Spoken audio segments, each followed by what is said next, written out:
lulusan SD seperti kamu tidak pantas menikahi anakku yang seorang polisi. Kamu mempermalukan keluarga kami, dasar wanita bodoh. Assalamualaikum warahmatullahi wabarakatuh.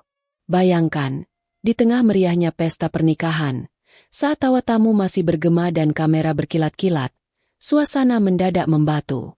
Seorang ibu mertua bangkit dari kursinya, sorot matanya menyala, lalu menaiki pelaminan. Tanpa ragu, ia meraih jilbab pengantin wanita, menariknya hingga longgar, dan pengantin itu terjatuh di atas panggung yang seharusnya menjadi singgasana bahagia. Di hadapan semua orang, sang ibu mertua berteriak bahwa menantunya yang hanya lulusan SD tidak pantas menikahi anaknya yang seorang polisi. Air mata pengantin jatuh, sementara sang suami berdiri kaku, tidak bergerak, tidak membela, seolah membiarkan semuanya terjadi. Namun, 1 bulan setelah kejadian itu, ternyata, sahabat semuanya, sebelum kita mulai cerita ini, silakan tulis di kolom komentar, dari mana saja sahabat menonton? Untuk yang sudah subscribe channel Jendela Hikmah, kami doakan urusannya dimudahkan, rezekinya dilapangkan, kesehatannya dijaga, dan hajatnya dikabulkan oleh Allah Subhanahu wa Ta'ala. Amin ya Rabbal Alamin. Baik, mari kita mulai ceritanya.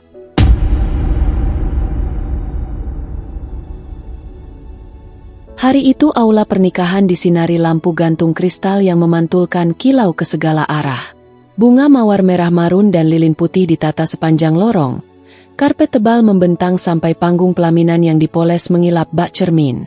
Musik gesek mengalun, wewangian melati dan kopi hangat bercampur, menenangkan.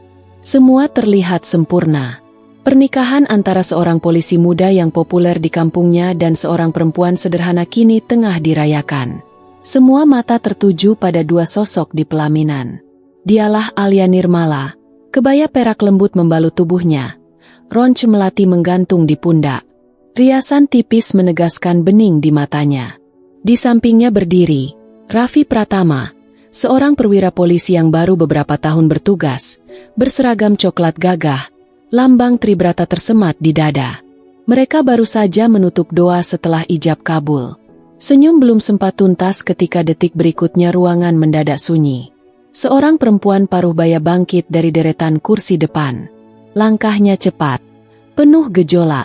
Dialah ibunda mempelai pria, Bu Ratna Kusumawati. Tatapannya tajam seperti pisau, bibirnya terkatup keras. Ia berjalan menyeberang lorong, tanpa aba-aba, tanpa permisi, naik ke pelaminan.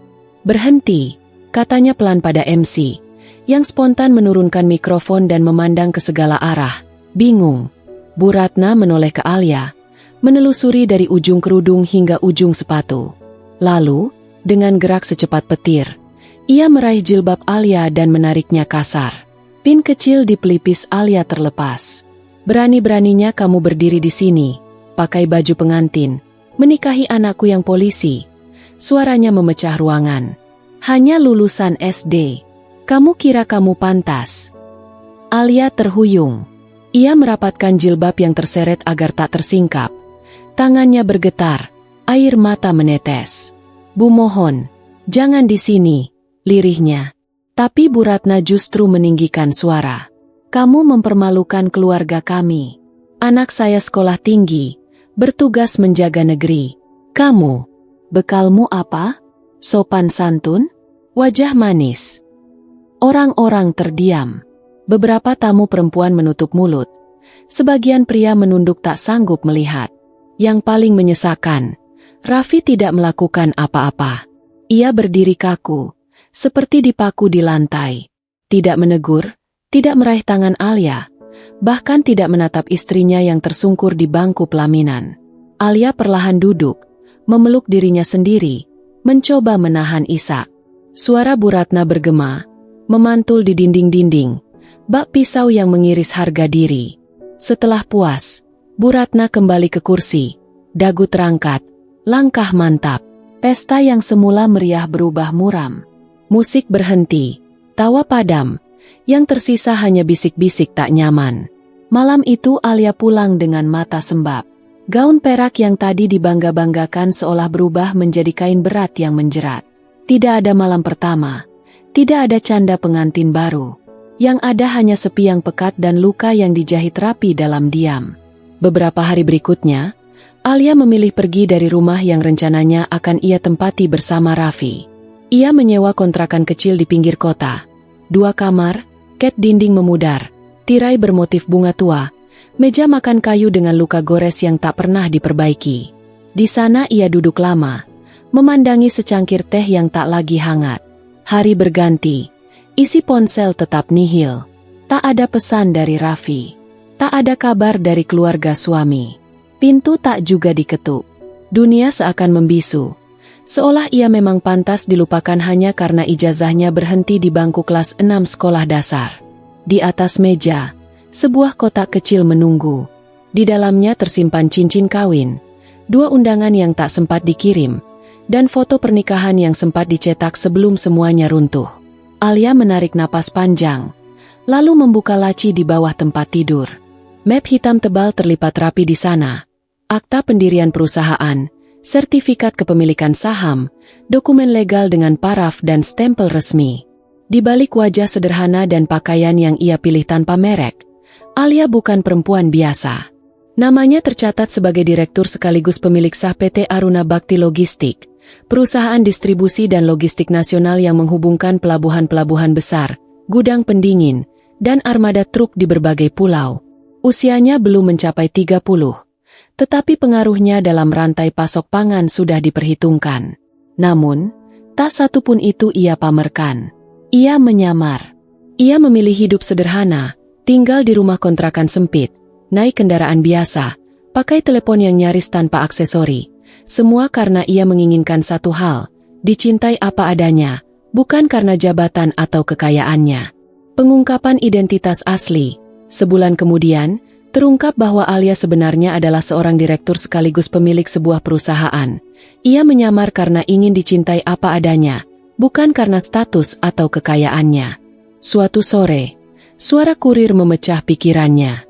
"Bu Alia, paketnya saya taruh di depannya."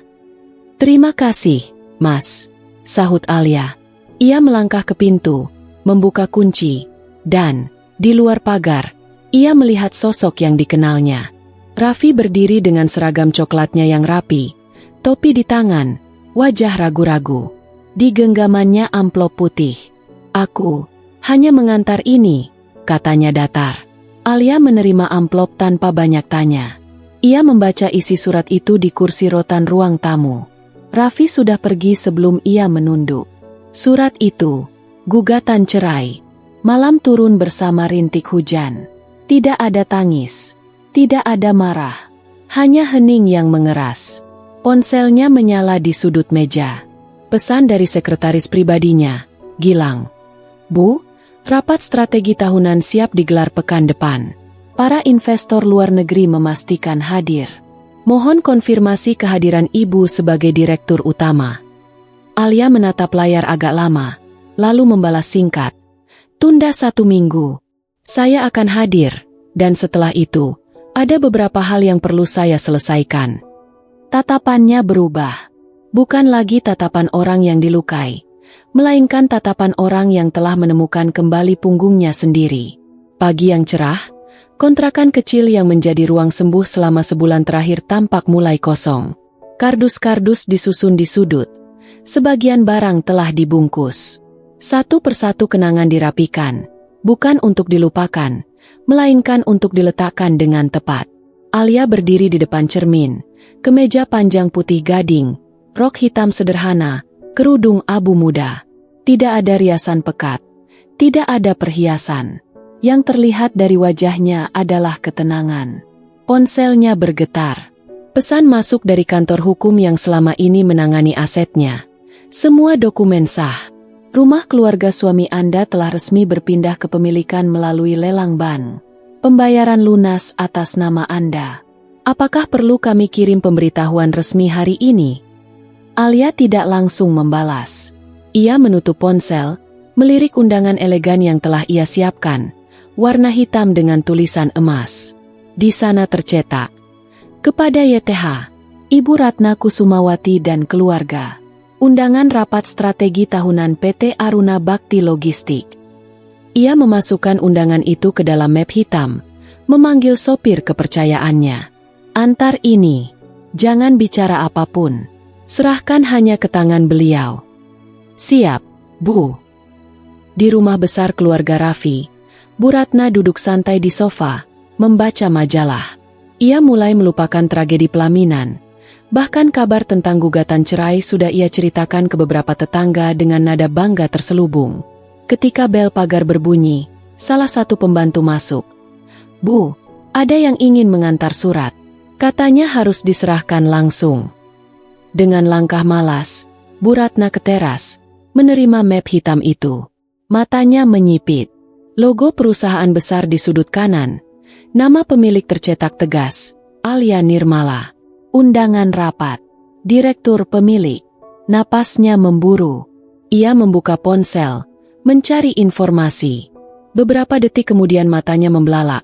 Berita-berita tentang direktur muda yang misterius namun rendah hati, kerap meninjau pelabuhan tanpa pengawal, pernah menyamar sebagai pekerja gudang untuk memahami alur kerja. Tangan Bu Ratna bergetar. Ia berlari kecil ke kamar Raffi. "Nak, ini perempuan yang kamu nikahi. Dia pemilik perusahaan logistik besar. Bagaimana kamu tidak tahu?" Raffi memandangi undangan lama sekali. Rahangnya mengeras. Itu memang undangan. Dan nama Alia di situ. Kata-kata selanjutnya tak keluar. Yang ada hanya diam yang mengembang, menekan dinding dada. Gedung kaca di jantung Jakarta berdiri menantang langit. Lantai 30. Ruang rapat utama PT Aruna Bakti Logistik. Meja kayu panjang dikelilingi kursi-kursi kulit. Layar lebar menampilkan peta rute distribusi dari Tanjung Priok, Belawan, Makassar, Ambon, hingga Sorong. Para eksekutif dari dalam dan luar negeri berdatangan. Lift berbunyi. Pintu terbuka. Suara hak sepatu menjejak marmer. Mantap, tidak tergesa. Semua kepala menoleh. Alia berjalan, senyum tipis, mata jernih. "Selamat datang, Bu." Sapa Direktur Keuangan. "Maaf terlambat," jawab Alia. "Ada urusan keluarga yang perlu saya bereskan." Ia duduk di kursi utama. Rapat dimulai. Grafik, proyeksi, perjanjian kerjasama, semua bergerak teratur di bawah komando yang tenang. Di lobi bawah, dua tamu tanpa akses berdiri canggung, Raffi dan ibunya. "Kami ingin bertemu Bu Alia," kata Raffi pada resepsionis. "Maaf, Pak, hanya tamu terdaftar dengan kartu akses manajemen yang dapat naik." "Kami keluarga," sela Bu Ratna. "Maaf, Bu, tanpa perintah langsung dari beliau, kami tidak bisa mengizinkan." Mereka hanya bisa menatap ke langit-langit lobi, seakan di sana ada jawaban yang jatuh dari langit. Menjelang sore, Alia menutup rapat dengan satu kalimat yang merangkum semuanya. "Kapal-kapal kita akan berlayar lebih jauh, tapi jangan sampai lupa, pelabuhan pertama dari semua yang kita kirim adalah martabat." Para hadirin berdiri, menyalami. Beberapa menatap Alia dengan rasa hormat yang lahir dari kerja nyata, bukan gosip. Senja turun ketika sebuah sedan hitam nomor istimewa berhenti di depan rumah besar keluarga Raffi. Pagar terbuka. Dua pria bersetelan gelap turun, membawa map tebal. "Ibu Ratna Kusumawati," tanya salah satu. "Kami dari Kencana Aurekan. Ada berkas yang perlu diserahkan langsung." Bu Ratna membuka lembar demi lembar. Sertifikat rumah. Nama pemilik lama, Raffi Pratama. Nama pemilik baru, Alia Nirmala. Ada pula pemberitahuan pemindahan hak guna bangunan dengan tanda tangan notaris dan cap legal. "Raffi, rumah ini sudah bukan atas namamu." Suaranya pecah. Raffi membaca cepat. Wajahnya pucat. "Aku tidak menjualnya." "Kapan ini terjadi?" Pengacara keluarga yang dihubungi menjawab. "Rumah diagunkan, cicilan terlambat, nilai saham jatuh, dilelang otomatis. Pembelinya membayar lunas, atas nama Alia." Pintu pagar kembali terbuka. Mobil lain melaju pelan. Keluar seorang perempuan yang tak akan mereka lupakan. Alia berdiri, kerudung rapi, raut tenang. Ia mengetuk pintu. Pelayan membukakan. "Permisi." Sapa Alia. Saya ingin melihat kondisi rumah baru saya. Apakah masih layak ditempati? Nafas Bu Ratna tercekat. Raffi mematung. Alia melangkah ke ruang tamu. Hanya detik-detik yang berlalu, tapi terasa panjang. Saya tidak datang untuk membalas, katanya lembut. Saya datang untuk mengingatkan. Jangan menilai manusia dari ijazah. Harga diri tidak ditentukan selembar kertas, tapi akhlak. Ia menangkup map. Berdiri. Silakan tinggal 4 minggu ke depan. Setelah itu, mohon kosongkan rumah ini. Bawa yang perlu, tinggalkan yang membebani. Sebelum keluar, Alia menoleh pada Raffi. Dulu aku pikir kau akan melindungiku. Nyatanya, aku harus belajar melindungi diriku sendiri. Alia pergi. Yang tertinggal hanya detak jam dinding, dan 2 manusia yang menatap punggungnya dengan penyesalan yang tidak punya kalimat untuk dieja. Beberapa hari kemudian, sebuah undangan kembali tiba di rumah itu. Amplop bersegel emas. Logo PT Aruna Bakti Logistik mengilap. Acara penghargaan dan peresmian pusat distribusi baru PT ABL. Di bawahnya, Tuan Raffi Pratama dan Ibu Ratna Kusumawati, tamu kehormatan direktur pemilik. Mohon hadir tepat waktu. Raffi membaca berulang. Ada keraguan, ada harapan kecil yang berdenyut tanpa bisa ia jelaskan. Bu Ratna memeluk tubuh. Tatapannya kosong. Dia mau mempermalukan kita. Entah, Bu, jawab Raffi pelan. Kita hadiri dengan adab. Hari peresmian tiba. Gedung baru menjulang di pusat bisnis. Arsitektural modern dengan sentuhan motif garis Nusantara di fasadnya. Karpet merah membentang dari trotoar ke pintu utama. Bendera perusahaan berkibar. Kamera media berjejer menanti. Para tamu datang satu persatu. Investor asing, pejabat pelabuhan, komunitas sopir truk, organisasi pekerja gudang, semua bercampur dalam satu ruangan yang percaya pada kerja. Di antara mobil-mobil mewah, satu mobil tua berhenti. Raffi turun, berseragam, topi di tangan. Di sebelahnya Bu Ratna berjalan pelan, menunduk. Mereka dipandu protokol ke balkon kaca lantai 2. Ruangan besar tiba-tiba hening. Lampu sorot mengarah ke panggung. Dari balik tirai, Alia muncul, setelan putih elegan, blazer panjang dengan motif etnik di pinggir lengan. Kerudung krem sederhana. Wajahnya bersinar bukan karena riasan, melainkan wibawa. Assalamualaikum warahmatullahi wabarakatuh. Sapa Alia. Perjalanan perusahaan ini bukan hanya soal angka. Ini tentang kepercayaan, tentang menghargai manusia dari dermaga hingga meja makan keluarga. Ia menatap audiens. Kita bisa punya kapal besar, tapi tak akan punya tujuan jika kehilangan adab. Ia diam sejenak, memandang ke balkon. Raffi memegang pagar kaca lebih erat. Bu Ratna meneteskan air mata yang bahkan ia sendiri tak mengerti. Dulu, lanjut Alia, saya berdiri di panggung lain. Jilbab saya ditarik, nama saya dipertanyakan, bukan karena saya jahat, melainkan karena saya hanya lulusan SD. Hari ini, saya berdiri untuk mengucap terima kasih pada hidup, karena mengajarkan saya bahwa kepemimpinan bukan soal gelar, melainkan cara kita memuliakan orang lain. Tepuk tangan menggema, kamera menyorot. Raffi tidak mendengar apa-apa selain degup jantungnya sendiri. Ia tahu, sesuatu yang sangat penting telah hilang dari hidupnya. Bukan rumah, bukan status, melainkan amanah, hati perempuan yang semestinya ia jaga. Usai peresmian, malam kembali memeluk kota. Alia duduk di ruang kerjanya yang luas. Lampu kota menyusun garis cahaya di balik kaca. Ia mengangkat bingkai foto kecil. Sekilas kebahagiaan yang pernah singgah di pelaminan. Ia masukkan foto itu ke laci. Di kotak kayu lain, sehelai kerudung putih, yang dulu tertarik, ia lipat dengan lembut.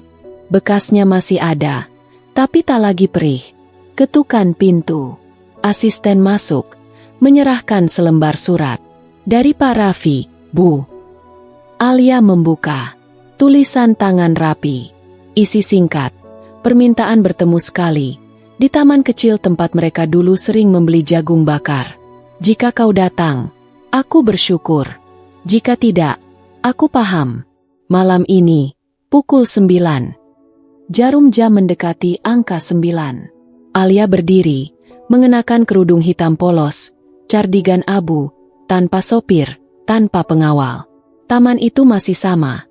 Lampu kuning temaram, bangku kayu lembab, pedagang jagung bakar menggigil pelan. Raffi duduk sendiri, bukan berseragam, hanya jaket sederhana. Wajahnya tirus. "Terima kasih sudah datang," ucapnya pelan. Alia tidak menjawab, memberi ruang. "Aku tidak meminta kita kembali. Aku datang untuk mengakui. Aku salah. Aku berani di depan penjahat. Tapi aku takut di depan ibuku sendiri. Aku takut disebut durhaka. Aku diam saat seharusnya berdiri." Suaranya pecah.